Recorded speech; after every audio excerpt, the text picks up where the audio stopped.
I think it's safe to say that I've made a fair bit of Captain Britain content in the past, and that kind of makes me bluntly the most qualified person to tell you how I feel about this buff.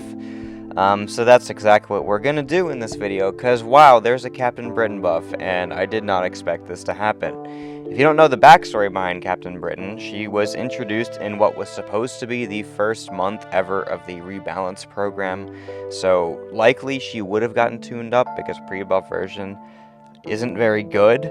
But then rebalance program got delayed a month, and it ended up happening on the Black Cat and Scorpion month, so there was never going to be any changes to Captain Britain, which is unfortunate. But now she is buffed, she is changed, and she is definitely different.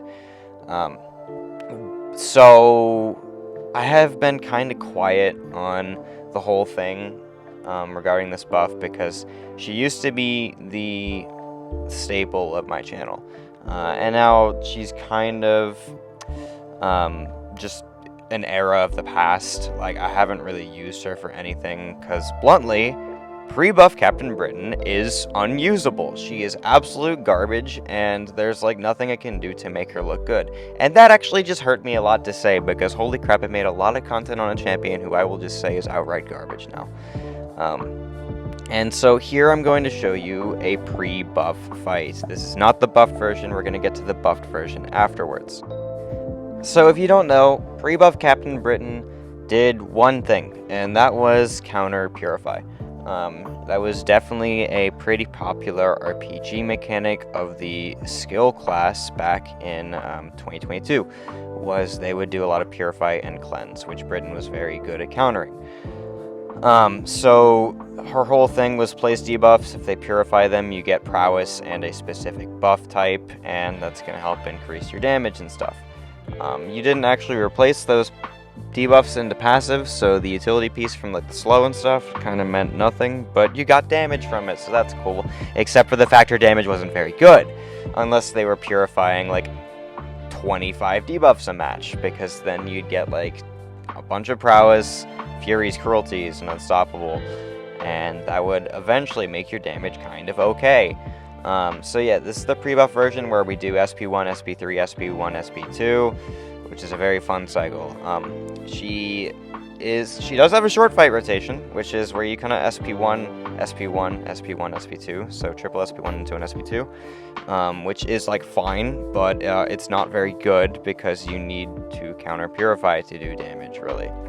So she was more accessible for medium and longer length fights, except she wasn't because her damage was terrible for that, and you would have to like suffer a lot if you wanted to actually use her on attack for the long fights, unless there was Purify involved, in which case she was good. But like I've already said, there has to be Purify involved because there's no way your damage is going to be even serviceable otherwise. So now we're going to play the buff version, and ignore me eating a combo and then getting stun chained at the start of the fight.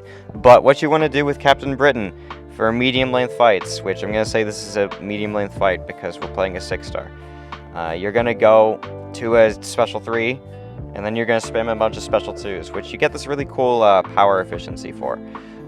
So it lets you spam a bunch of SP2s. And then you're going to be getting a Bowler passive, you're going to place Neuroshocks, you're going to do some damage on the special 2 from crits and prowess, and yeah, you have a bunch of different damage sources. The Neuroshocks are part of it, the special 2 is part of it, and yeah, you have a power efficiency letting you do a bunch of them. And also, if she fights Purify now, she's going to place Neuroshocks instead. Except she doesn't really place many debuffs to Purify anymore. You're going to place a slow on your SP1, which can get purified, replaced with the passive, and place the Neuroshocks, but that's about it. So she's kind of like less focused on Purify, so she kind of lost that RPG mechanic, which was kind of lost in 2022 anyway, so it's like, sure, who cares if she loses the Purify punish, because that's not relevant anymore. And so here I have this really, really cool, fun, and interesting infographic that I made about what pre-buff Captain Britain did. Her strengths were as follows: Purify Punish and all energy damage, which are something, right? So yeah, and now I'm going to show post-buff Captain Britain, As you can see, the strengths are Purify, Punish, and all energy damage. So, what exactly does post-buff Captain Britain do now? I don't know. I have absolutely no idea what she is meant to do. Because, like, okay, you punish Purify still, but you don't really have debuffs that you're placing to force the Purify. Like, you have your stun from parry, but it doesn't replace itself with a passive, unfortunately, which isn't essential, but it's like, okay, that makes your life so much easier if it does. And then you have the slow and the SP1, which does replace itself with a passive, but if you use your SP1, then you're not really doing good damage in longer fights, which is still what she's tuned to do. She's still meant to be used for longer fights or medium length fights. And, like, okay, we're going to get to an SP3 here, and then you're going to see our long fight rotation. We're fighting Labyrinth of Legends Electra. But, I'm just trying to think of, what the whole intent of using her is, and it's not even Purify Punish much anymore, because, she doesn't place a lot of debuffs to get Purified. And also, no one cares about Purify Punish in 2025. That's not an RPG mechanic that skill champs do anymore. Now it's Thorns damage. And a lot of champs, if you make them Purify, it's not always good for you. Zemo is going to eventually root you. Atuma is going to literally make you take more damage. So Purify Punish is kind of crap now. Which is, okay, that's a good thing that she's at least going away from those matchups, but also, you're still not using her for Atuma because she doesn't counter Thorns. You're not using her for Zemo more than any other mutant champ, even for long fights and stuff. It's just she doesn't counter Zemo in any way, which I guess you don't really need to counter Zemo, but you have Onslaught, you have North Star for long fights against Zemo. So, she places Narrow Shock, and she does all energy damage, and she makes it to where the opponent doesn't have energy resist, which is cool. But her damage is, good enough. It's, fine. You're gonna see the end of this fight, it's okay, it's not that bad for a 6-star champion, but it's nothing immaculate. And, you get ramp, but it caps at 30 prowess. Your Neuroshocks don't really stay that long because they're gonna fall off eventually, and you can't really save them. And it's just disappointing, man.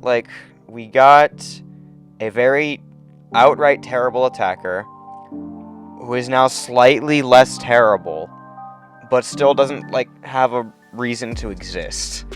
She can counter Korg, she can counter Kingpin. Okay, Kingpin's 6-star locked, so no one's seeing him. And Korg is a 7-star who has about 20 counters now.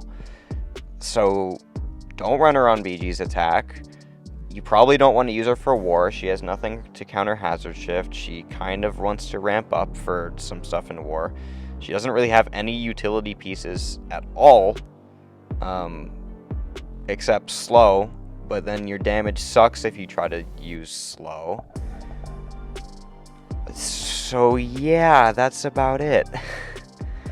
Now, I do need to talk about this thing though, because it's important to note for a lot of champions in this game. I'm gonna use Dark Phoenix as another example. There are champions in this game who are designed to be on defense. And Dark Phoenix, I think, is one of them. Now, does she have cool things that translate to attack? Absolutely. All these hard defenders or just pure defenders still have good things that are translated for attack. Look at Serpent, Zola, Dark Phoenix. They all can be used on attack, right? And so can Captain Britain.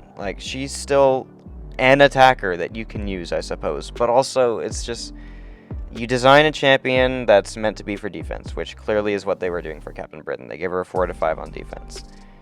But you take a champion who is just so unbelievably underwhelming on attack, and make her still so unbelievably underwhelming on attack. It just hurts. It just feels really bad. I don't know, man. I also am a person who likes hard defenders. I genuinely do. I've been on the side of introducing more and more hard defenders for a really long time now, and I still stand by that. But, we've had a lot of mutant defenders recently, and I don't know. I just was hoping for more for what used to be my favorite champion in the game. And yeah, like, I'm gonna rank 3 the 7-star when I get her from the double track, because I'm still a fan of the character. I really like the character. Like, the playstyle's not even that bad, but there's nothing I can do with the character is the problem, because she doesn't really counter anything. She just exists. And that's kind of the sad reality of the Captain Britain buff. She just exists. Unless you're talking about BG's defense, in which she might exist a lot. But we'll see on that later when she becomes a 7-star and actually might get added into BG's decks. I don't know. But yeah, that's the video, guys. It's pretty disappointing. I don't know. I'm just I'll leave the video and end it with this saying that is really gonna be really corny, but you probably know what it means. My disappointment is immeasurable, and my day is ruined.